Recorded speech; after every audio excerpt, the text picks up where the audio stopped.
मिरजेत अशोक कांबळेसह शेकडो कार्यकर्त्यांचा वंचित बहुजन आघाडीत प्रवेश। कार्यकर्ता मेळाव्याला हजारोंची उपस्थिती। भाजपला हरवायचं असेल तर बॅलेटच्या माध्यमातून हरवा, सुजात आंबेडकरांचा शरद पवारांवर घणाघात। भाजपला विरोध करण्याची खरी ताकद वंचित बहुजन आघाडीमध्ये असून भाजपला पराभूत करायचे असेल तर बुलेट नव्हे तर बॅलेटच्या माध्यमातून त्यांना हरवावे लागेल, असे प्रतिपादन वंचित बहुजन आघाडीचे नेते सुजात आंबेडकर यांनी केले। मिरज येथे आयोजित पक्षप्रवेश व कार्यकर्ता मेळाव्यात ते बोलत होते। यावेळी आंबेडकरी चळवळीतील ज्येष्ठ नेते तथा माजी नगरसेवक अशोक कांबळे यांच्यासह शेकडो कार्यकर्त्यांनी वंचित बहुजन आघाडीमध्ये जाहीर प्रवेश केला। या पक्षप्रवेशामुळे मिरजेसह सांगली जिल्ह्यात वंचितची ताकद आणखी वाढणार असल्याचा विश्वास सुजात आंबेडकर यांनी व्यक्त केला। देशात भाजपची पिछेहाट होत असताना दुसरीकडे वंचित बहुजन आघाडीची ताकद मोठ्या प्रमाणात वाढत आहे। युवक आणि कार्यकर्त्यांचा वंचितकडे मोठ्या प्रमाणात ओढा वाढला असून भाजपला थेट विरोध करण्याची क्षमता वंचित बहुजन आघाडीमध्ये असल्याचेही सुजात आंबेडकर यांनी सांगितले।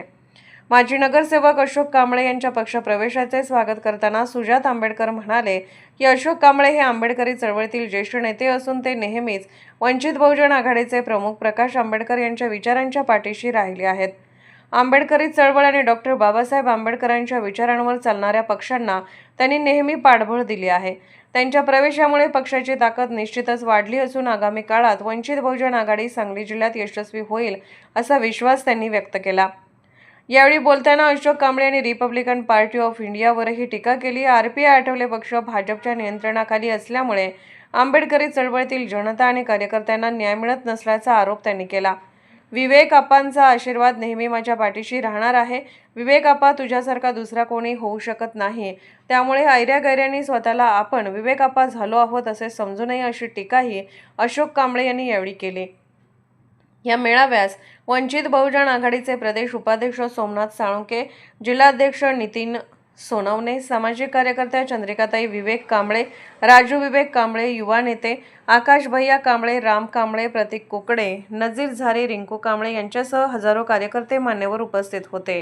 मगाशी सांगितलं की शरद पवारांनी आतापर्यंत पुरोगामी राजकारणाचं नाटक केलं, मात्र यापुढं बहुजन समाज असेल किंवा वंचित समाज असेल हे नाटक खपवून घेतलं जाणार आहे। आत्तापर्यंत आपण जर बघितलं असेल तर शरद पवारांचं राजकारण आणि त्यांचे निर्णय हे नेहमीच भाजपला मदत करणारे हे राहिलेले आहेत। म्हणजे 2019ला जर आपण आता अजितदादा आपल्यामध्ये नाही आहेत, पण अजितदादांचंच स्वतःचं वक्तव्य होतं की जेव्हा जी पहाटेची शपथविधी होती तेव्हा ती शपथविधी ही शरद पवारांच्या सांगण्यावरनं केली होती। त्याच्यानंतर आत्ता मोदीबरोबर जाऊन भेटणं जंतर मंतरनंतर ठिकठिकाणी अशा भूमिका घेणं ज्यांनी काँग्रेस बॅकफूटवरती येईल, उबाटा बॅकफूटवरती येईल आणि भाजपला मदत होईल, अशी नेहमीच भूमिका ही शरद पवारांनी घेतली। आत्ताच्या स्थानिक निवडणुकांमध्ये बघितलं तर काही काही ठिकाणी थेट शरद पवार गट आणि भाजप अशी युती आपल्याला दिसली होती। आणि आत्ता जी MLCच्या विधान परिषदेच्या निवडणुका झाल्या आहेत तिकडे 90% भाजप जिकडे बिनविरोध निवडून आली आहे त्या जागा शरद पवारांना सुटल्या होत्या। ह्याचा तुम्ही स्टडी करून बघा। मगाशी तुम्ही सांगितलं की एकीकडे भाजपची पिछेहाट होते आणि त्याच वेळेला वंचित पुढे वाढताना दिसते। यापुढे बुलेट नाही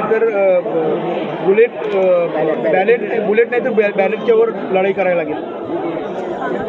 तर माझं एवढंच म्हणणं आहे की आज आपण बघितलं तर भाजपच्या विरुद्ध आपल्याला खूप मोठ्या प्रमाणात निराशा दिसेल।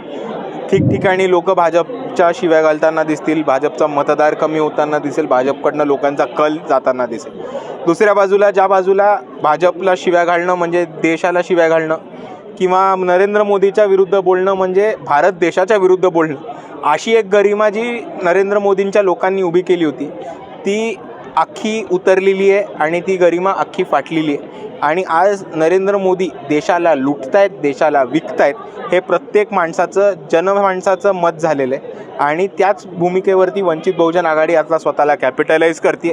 वंचित बहुजन आघाडीकडे आपल्याला खूप साऱ्या लोकांचा कल, तसेच कार्यकर्त्यांचे प्रवेश, इतर पक्षांना सोड चिठ्ठी देऊन वंचितमध्ये प्रवेश हा आपल्याला खूप मोठ्या प्रमाणात आता होताना दिसेल। 35 वर्ष या ठिकाणी RPI असेल, पॅन्थर चळवळ ज्यांनी वाढवली असे अशोक कांबळे आज वंचितमध्ये आलेले आहेत, कुठेतरी पूर्ण ताकदीने या ठिकाणी आलेले आहेत। कुठेतरी RPIने त्यांच्यावर अन्याय केला आणि पुढच्या काळात तुम्ही त्यांना कशा प्रकारे पुढे संधी देणार आहात? आज खऱ्या अर्थाने आपण बघितलं तर बाळासाहेब आंबेडकर यांची भूमिका ही अशोक कांबळेंना नेहमीच पटत आली आहे आणि ह्याच्याही आधी बाळासाहेब आंबेडकरांच्या ते संपर्कामध्ये होते, बाळासाहेब आंबेडकरांना ठिकठिकाणी मदत करत होते. ह्याच्या आधी लोकसभेमध्ये विधानसभेमध्ये अशोकजींनी वंचित बहुजन आघाडीलाच मतदान केलं होतं आणि त्यांची भूमिका नेहमी हीच राहिली होती की आंबेडकरवादी पक्षांना आणि जे खऱ्या अर्थाने बाबासाहेबांचं मिशन पुढे घेऊन जातील त्यांनाच ते मदत करत राहिलेत आणि त्याच भूमिकेत येऊन आज ते आमच्यामध्ये आलेत. ह्याची आम्हाला सर्वांना आनंद आहे आणि पुढे जाऊन एकत्र आम्ही नक्कीच सांगलीमध्ये एक रिझल्ट आणून देऊ. वेळप्रसंगी आपण